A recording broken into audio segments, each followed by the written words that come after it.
विवेक ख्याति रीति सत्व गुणात्मिका च। ये जो हमारी चित्त की वृत्ति है, इसको नोट करिएगा।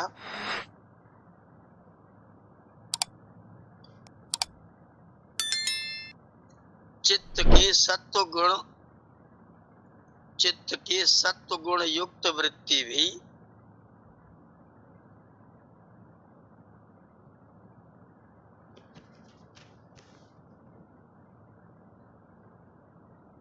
चित्त की सत्व वृत्ति भी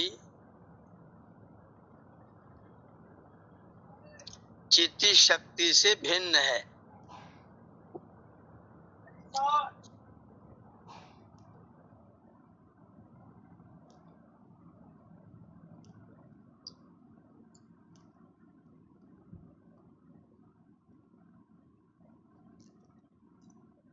चित्ती शक्ति से भिन्न है।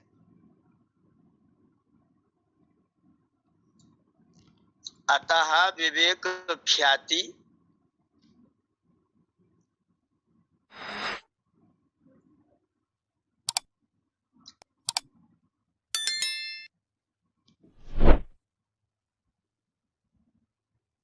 उससे विपरीत है।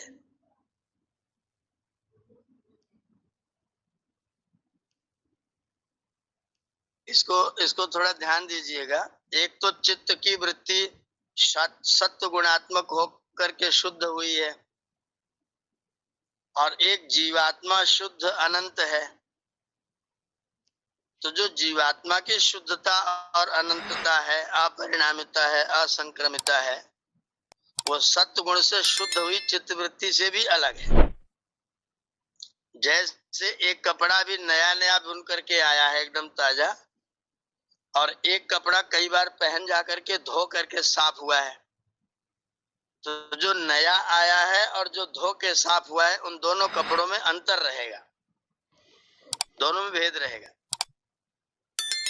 जीवात्मा जो चित्ती शक्ति है वो तो शुद्ध है, वो एकदम नया है, और चित्त अशुद्ध हुआ फिर शुद्ध हुआ है। तो चित्त के शुद्ध होने के बाद भी जो वृत्ति बनती है, उससे भी अलग विवेक ख्याति है। जो विवेक ज्ञान है, जो जीवात्मा का है, जो शुद्ध अनंत अप्रतिसंक्रम दर्शित विषय शुद्ध अनंत चित्त शक्ति है, वो शुद्ध हुए चित्त की अपेक्षा से अलग है।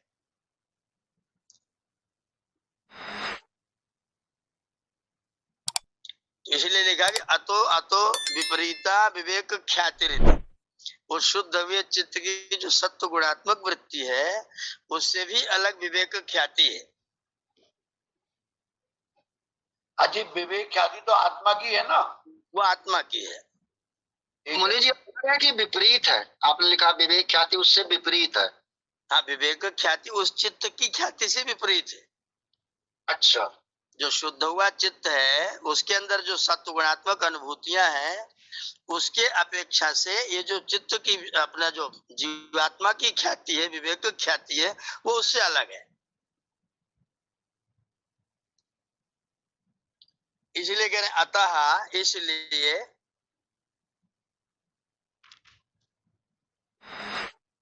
आगे लिखा इसलिए। अच्छा, ये अतः लिखना है कि इसलिए लिखना है? एक ही बात है, अतः लिख दीजिए चाहे इसलिए लिख दीजिए। उसमें विरक्त हुआ चित्त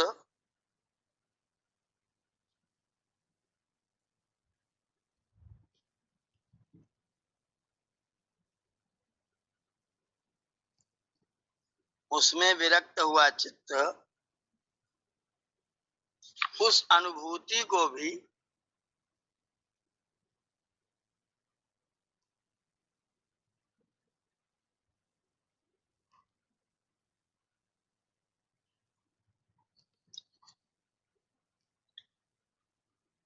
अर्थात उस अनुभूति को भी, अर्थात विवेक ज्ञान को भी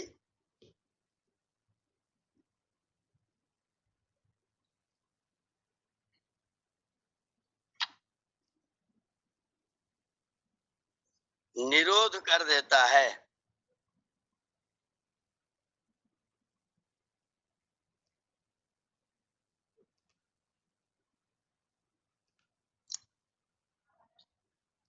अब वह केवल संस्कार मात्र शेष रहता है।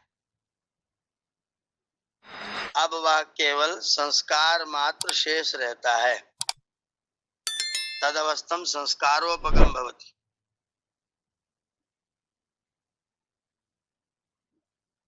ज्ञान को भी निरोध कर देता है आचार्य जी।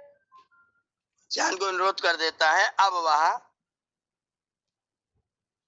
संस्कार मात्र शेष रहता है।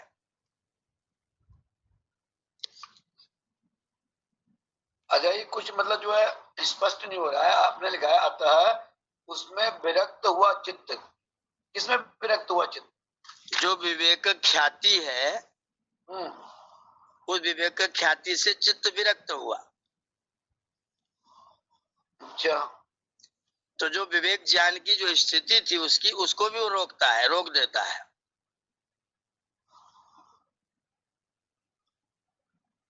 जैसे मान लीजिए वर्तमान में हम लोग हैं, तो रोज नए नए विचार, नई नई बातें, नई नई भविष्य की योजनाएं बनाते रहते हैं। रोज नई नई अनुभूतियां बटोरते रहते हैं। ये जो नई अनुभूतियां रोज की बन रही हैं, उसको रोक देता है चित्त। और जो पिछला बचा हुआ है वो मात्र शेष रहता है, पूर्व जन्मों वाला। अब ये जो कर्म करता है, जो विचार बनाता है, उसका बीज नहीं बनाता है। नए बीज बनाना बंद कर देता है। ये तो समाधि की स्थिति में हो जाता ना। हाँ, वही इसीलिए उसको आगे कह रहे हैं ना, सनिर्बीज समाधि, वह निर्बीज समाधि है। ये मुनि जी आगे लिखे कि मैं निर्बीज समाधि, ये भी लिखते हैं ना। हाँ, उस अवस्था में वह संस्कार मात्र शेष रहता है।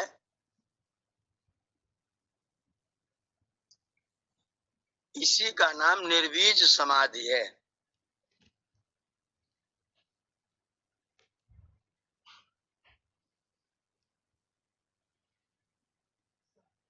हम जो कर्म करते हैं मन से, चित्त से, बुद्धि से, विचार से, इंद्रियों से, उन सब के सब कर्मों का बीज बनता है। और जब विवेक ख्याति हो जाती है, और विवेक ख्याति की मतलब जो हमने योग करके और संस्कारों के द्वारा जो हमने अनुभव किया, उस अनुभूति को भी जब हम भुला करके उसको भी शिव शांत कर देते, नया सोचना, नए विचार बंद, तो हम केवल संस्कार मात्र में शेष रहते हैं, पूर्व जन्म वाले में शेष रहते हैं, नया कुछ बनाते नहीं। इसलिए उसका नाम निर्बीज रखा हुआ, उसको बीज नहीं बनता। अब वो धीरे धीरे करके योग करते करते संस्कार धुल जाएंगे और हम मुक्ति की अवस्था में जाएंगे। आचार्य जी असंप्रज्ञात समाज से अलग है? वही असंप्रज्ञात बता रहे हैं। वह निर्बीज समाधि है। असंप्रज्ञात की व्याख्या हो रही है। वह निर्बीज समाधि है। तो ये निर्बीज समाधि और संप्रज्ञात या असंप्रज्ञात एक ही चीज है? निर्बीज समाधि और असंप्रज्ञात एक ही चीज है। असंप्रज्ञात, अच्छा। आगे लिख रहे न तत्र किंचित संप्रज्ञायते, उसमें कुछ भी अनुभव नहीं रहता, इसलिए वो असंप्रज्ञात कहलाता है। उसमें कुछ भी अनुभव नहीं रहता, इसलिए वह असंप्रज्ञात कहलाता है।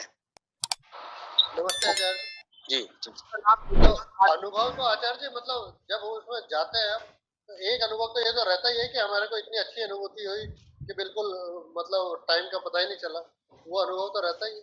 तो उन्हीं वो अनुभव जो बीज बनता है, जैसे हम लोग आगे भविष्य के सोचते हैं, नई योजनाएं बनाते हैं, नई चीजें आती हैं, नया कर्म करते हैं, वो बीज बनाना बंद हो जाता है। पुराने अनुभव तो अभी रहेंगे। जो आज हम आनंद की अनुभूतियां कर रहे हैं, वो अनुभूतियां हमारे पास में हैं। नई योजना नहीं बन रही, नया बीज नहीं बन रहा है।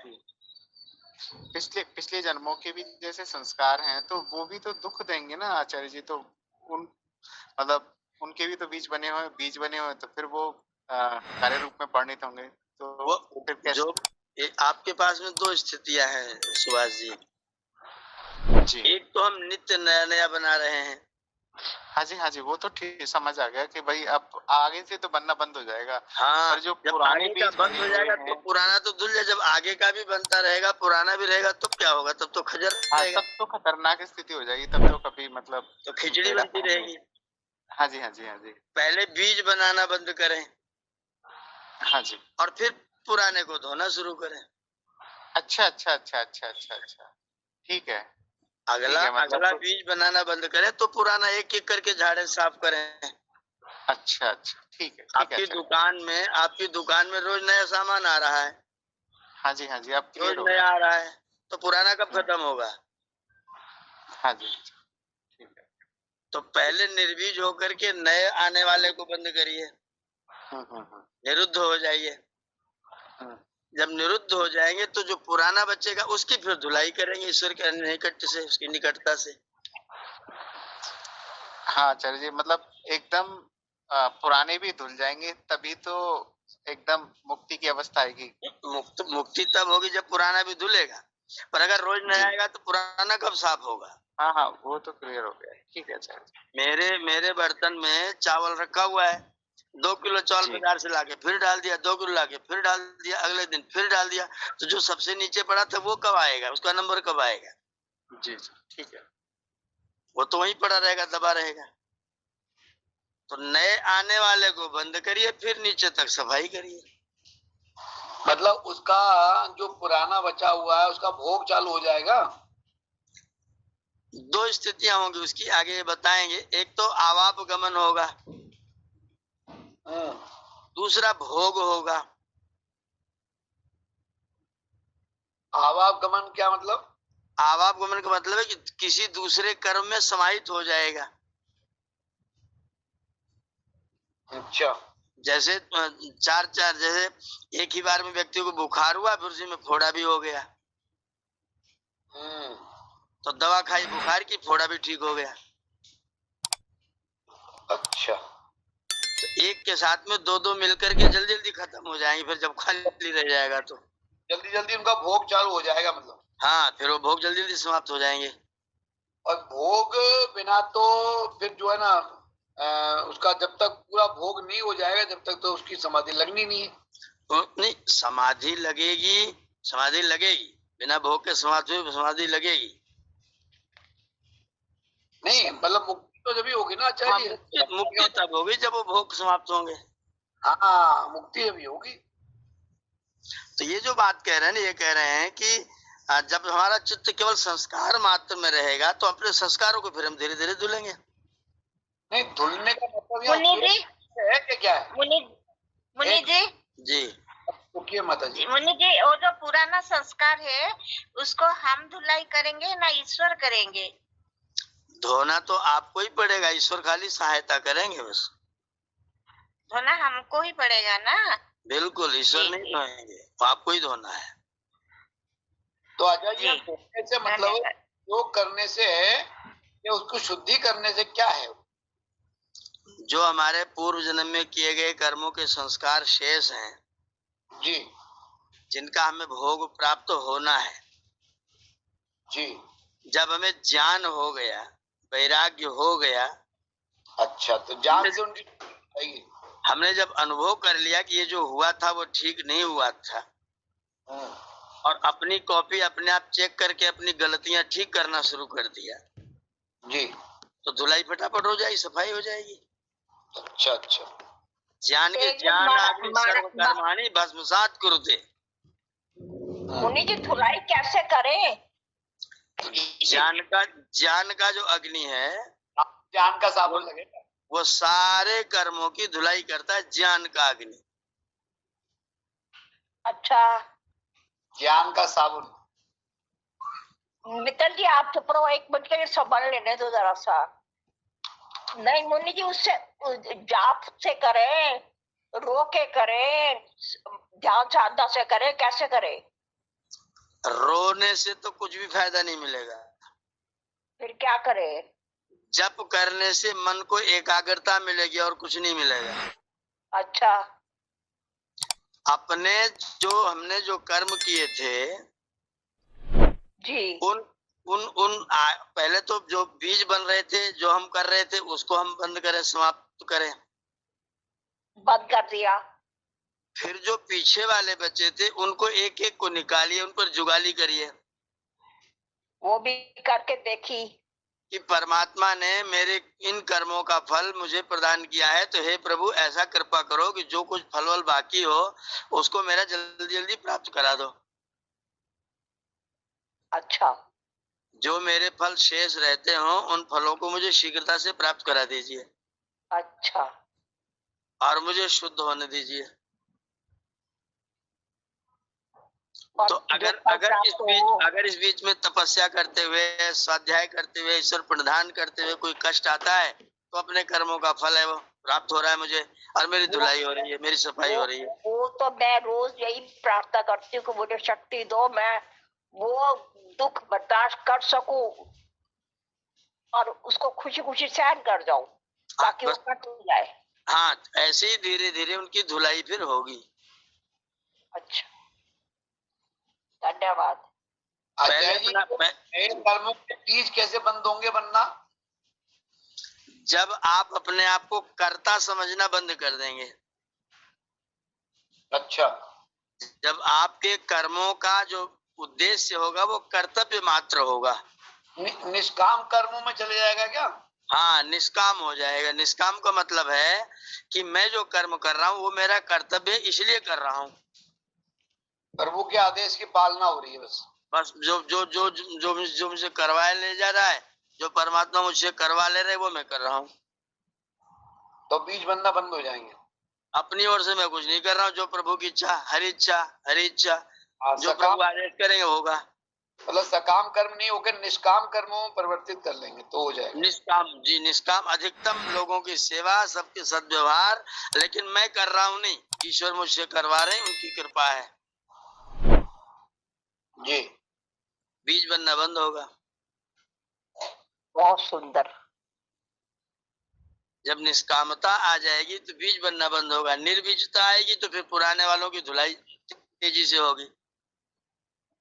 आचार्य जी, इतने प्रश्न यूं उठ रहे हैं कि योग दर्शन को हमने पहले भी पढ़ लिया, परंतु इतना स्पष्टीकरण नहीं हुआ था, इसलिए इतनी अब समाधि की स्थिति में इतने प्रश्नों को उठाना जरूरी भी हो रहा है।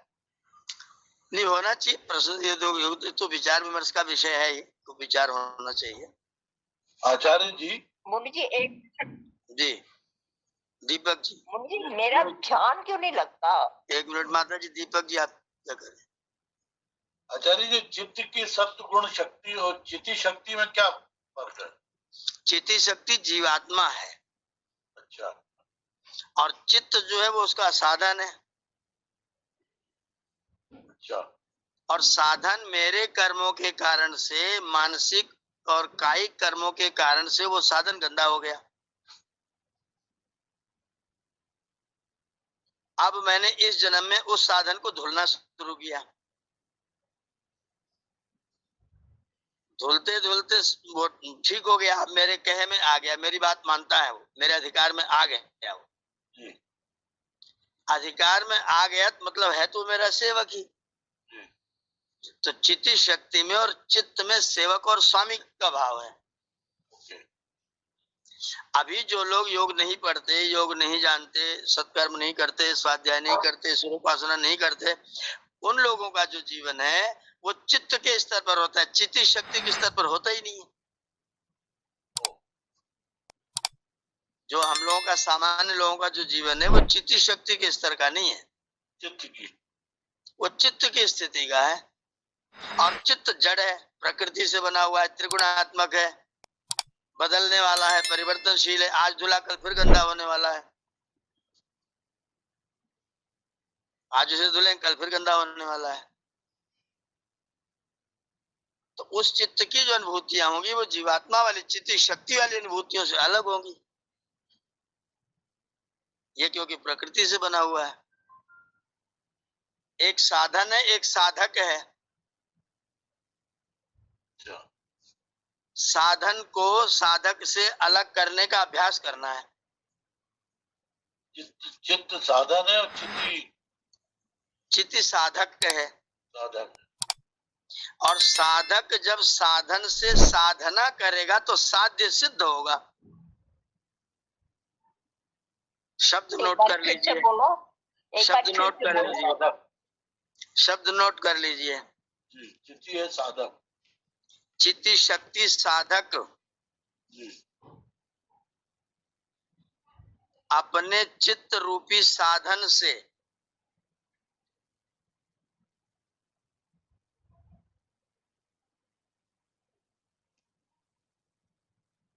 जब साधना करेगा,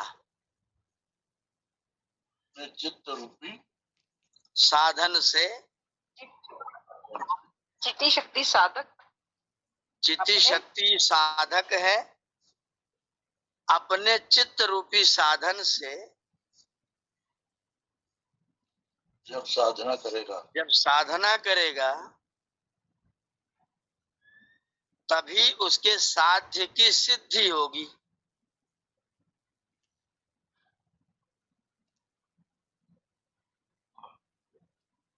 तो करता ही आचार्य जी वो तो साधना इतनी करता, धना धना करता रहता है। साधना कहाँ करता है? धना धन लाओ। मुनि जी, एक आपने ये भी लाइन लिखा है ना, चित्ती शक्ति अपने चित्त रूपी साधन से जब साधना करता है तभी उसके साध्य की सिद्धि होती है। और उसका, नमस्ते आचार्य जी, उसका साध्य ईश्वर है। उसका साध्य ईश्वर है। नहीं तो आचार्य जी चित्ती शक्ति तो अपने आप में तो कुछ करता ही नहीं है, कराता तो वो चित्त से ही है। हाँ, वो कराएगा चित्त, साधन तो चित्त ही है।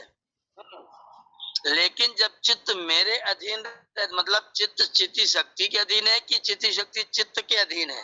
अंतर इतना है कि चेतना मतलब जो है चित्ती शक्ति के अधीन रह के चित्त जब काम करेगा तो फिर इसको अनुकूल चलेगा, चित्ती शक्ति के अनुकूल। तो फिर तो साधना हो ही जाएगी। ये है, जब तक चित्त साधन, जब तक चित्त जो होगा वो आपके ऊपर शासन करेगा तब तक आप साधना में नहीं है। तब तक वो धन में है। तब तक धना ही धना है। ओम आचार्य, ओम आचार्य नमस्ते। और जब चित्ती का जो लक्ष्य है वो प्रकृति है, जैसे जो चित्ती शक्ति का तो आत्मा, जो परमात्मा उसका साधक है, लेकिन जो चित्ती शक्ति है उसका लक्ष्य क्या है? नहीं, चित्ती शक्ति तो जीवात्मा ही है, उसका साध्य तो ईश्वर है, मोक्ष है। जी, चित्ती शक्ति माने जीवात्मा। और जो चित्त है उसका लक्ष्य क्या है? उसका लक्ष्य कुछ नहीं है, वो उसका तो कुछ है ही नहीं, लक्ष्य तो जड़ है। उसका नौकर तो नौकर। परमात्मा ने चित्त को, परमात्मा ने चित्ती को चित्त प्रदान किया है और ये कहा है कि तुम चित्ती शक्ति को बढ़ाओ, चेतनावान बनो। हमने चित्ती शक्ति को नहीं बढ़ाया, हमने चित्त के कार्य को ही आगे बढ़ने दिया। ये हमसे गलती हो रही है। अपने चित्त पर हमने अनुशासन करके उसको अपने अधीन लेके नहीं चलाया, उसके अधीन धीरे धीरे करके अपने को कर लिया। गुरुकुल में पढ़ने आए, एक तरफ को मुंह करके बैठे, रो रहे हैं, मन नहीं लग रहा है। अब मन जड़ है और मन नहीं लग रहा, इतने अधीन है। लगा नहीं रहे आचार्य जी, लगा नहीं रहे। दूसरी स्थिति है, हम ये बात सब लोग कह रहे हैं ना कि मन नहीं लग रहा है। मन लग नहीं रहा, इसका मतलब मन स्वामी है और मैं सेवक हूं। और नहीं तो एक बात दृढ़ता से बैठ जाएगा, तुझे यही काम करना है, तू मेरा नौकर है, नौकरी कर। जब ये नौकरी करना शुरू करे तो फिर आपका ही काम करेगा, फिर अपना काम नहीं करेगा। आप उसकी नौकरी करेंगे तो फिर आप उसका काम करेंगे, उसको आप सहायता करेंगे, अपनी चेतना उसको प्रदान करेंगे और वो जगत में आपको ले जाकर के घुमाएगा। मकान बना लो, दुकान बना लो, इतना बड़ा कर लो, इतना बड़ा कर लो, ये कर लो, ये वो कर लो, इतने रिजल्ट, इतने नाते, इतने पद, इतनी प्रतिष्ठा, सब बढ़ाते जाओ, बढ़ाते जाओ, बढ़ाते जाओ, और एक दिन बैठ जाओ, लेट जाओ। एक प्रकार से चित्त मन को कहते हैं ना। अब एक ही चीज माता जी, एक ही चीज। आचार्य जी, चित्त को अपने अधीन करो, ये ही योगस्थ चित्त वृत्ति निरोधा है। हाँ हाँ हाँ हाँ, बिल्कुल बिल्कुल। चित्त को जीवात्मा के अधीन होना है, वो मेरा कार्य करेगा, और मेरा कार्य ईश्वर की प्राप्ति, मोक्ष की उपलब्धि, संसार का सुख। तो दुख मेरे आसपास में आना नहीं चाहिए, मैं दुख को मार के भगाऊंगा। और अगर वो शासन करेगा तो फिर मैं दुखी रहूंगा, रोऊंगा। और मजे की बात है कि दुखी रहूंगा लेकिन दुख को छोड़ूंगा नहीं, दुख को पकड़ के रखूंगा। दुखी रहूंगा। मैं छोड़ना चाहती हूँ, मैं दुख को छोड़ना चाहती हूँ, तब गई हूँ। आप तो 24 घंटे ईश्वर का धन्यवाद करिए कि आप इतने सजग हैं, मस्तिष्क इतना बढ़िया कार्य कर रहा है, और बिस्तर पर लेटे हुए, लेकिन फिर भी आपको ये वेद दर्शन ये सब आपका उपलब्ध है, सुनने को उपलब्ध हो रहा है, मिल रहा है। अभी आपकी क्लास के बाद मुझे अथर्ववेद पढ़ना है 1 घंटा।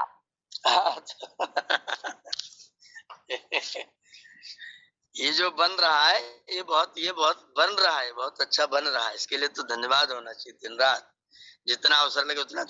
एक चीज हम लोगों को अभ्यास करना, हम सब लोगों को। आप देखिए संसार में व्यक्ति दुख व्यक्त करता है, रोता है, मेरे पैर पकड़ के लोग रोए हैं, मैं इतना दुखी हूं, मैं कर दो। मैंने कहा जो तुमको दुखी कर रहा है उसको छोड़ करके मेरे साथ चले चलो। और ऐसे कैसे होगा, इतना बड़ा मकान मैं इसको कैसे छोड़ के चला जाऊंगा?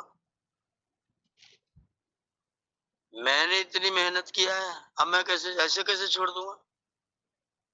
ऐसे कैसे छोड़ा जाएगा? आप तो बेकार की बात कर रहे हो। मैंने कहा ठीक है, लेकिन हम बेकार की बात कर रहे हैं, हम छोड़ेंगे नहीं। मुनि जी, आप वाली बात बिल्कुल सही है, परंतु जब आंखें खुल गई ना, तो छोटा भाई बोला कि इस मकान को बेचना है। मैंने कहा अभी बेचे, तू चला रहा बेच, अब मैं तुझे कुछ नहीं कहूंगी। अब जब मेरी आंखें खुल गई, मैंने क्या था इस मकान को। तो ये आपने बहुत अच्छी बात कही है, मुझे बहुत पसंद आई आज।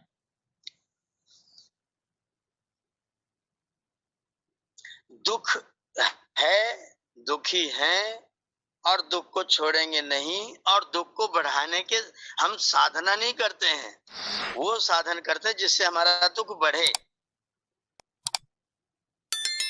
सुख बढ़ने का परिश्रम हम लोग कम करते हैं, दुख बढ़ने का परिश्रम ज्यादा करते हैं।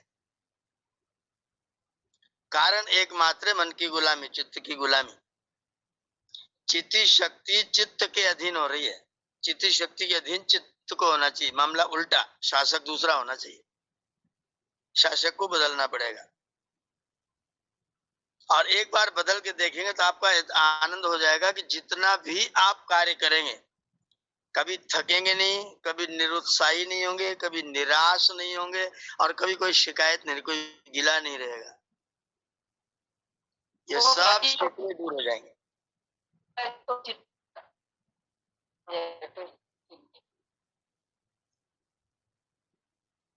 सब शिकवे दूर हो जाएंगे, सारी शिकायतें खत्म हो जाएंगी। ये सुख और दुख की अनुभूति जो होती है गुरुदेव, ये मन के स्तर पे होती है या आत्मा के स्तर पर? आत्मा के स्तर पर कुछ होता ही नहीं है, आत्मा तो केवल आनंद का स्तर है। जब तक मन और ये तक हम मन के अधीन है तब तक सुख दुख में है। तो ये अच्छा, मन वगैरह देखिए, देखो आप देखिए हमें दुख कब होता है?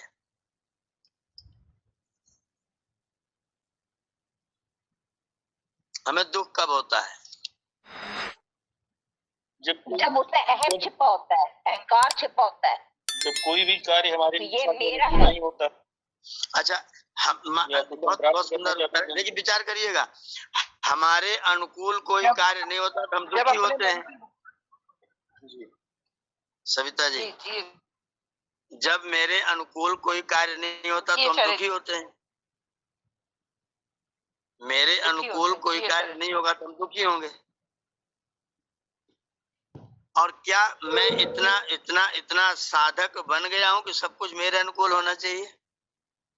नहीं, नहीं, नहीं। क्या सब कुछ मेरे अनुकूल हो जाए, सब कुछ मेरे अनुकूल हो जाए तो वो सत्य भी रहेगा, ठीक भी रहेगा?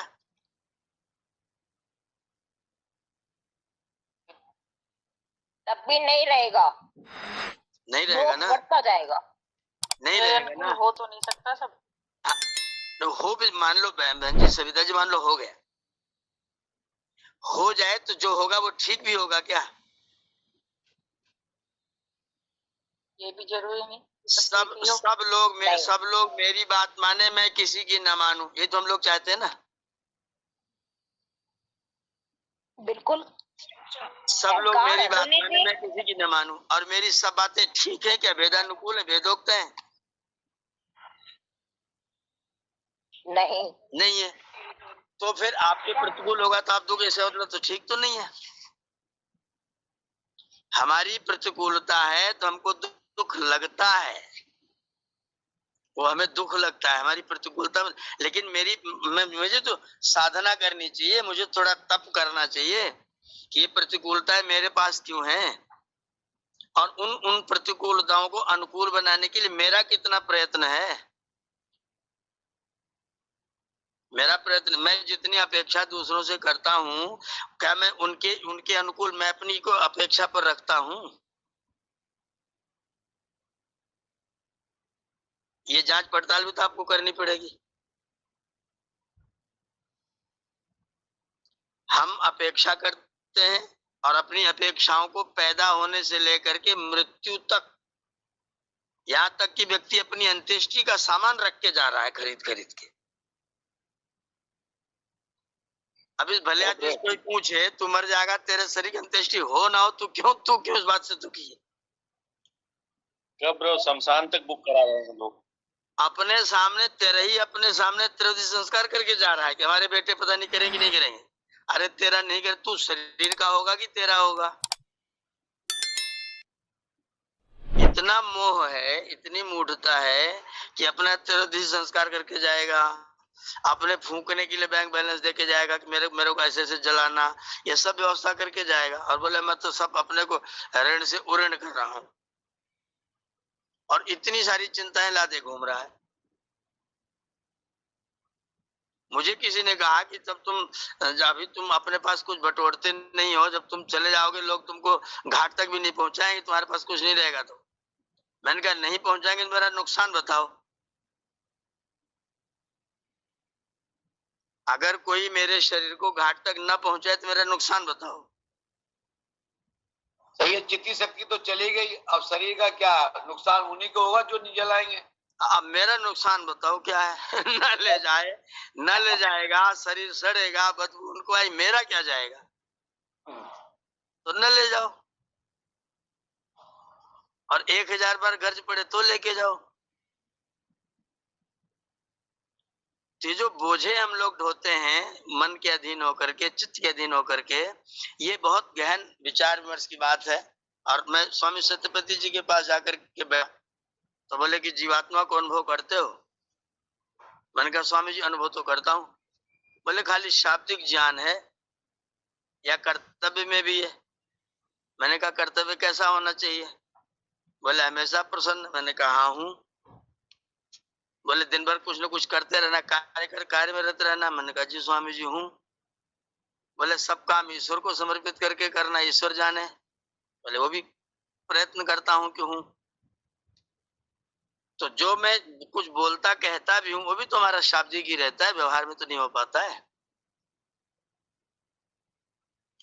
अच्छे अच्छे उपदेश करते हैं, अच्छी अच्छी बातें बोलते हैं, दूसरों के लिए बहुत सुंदर उपदेश करते हैं, जब अपने करने का अवसर आता है तो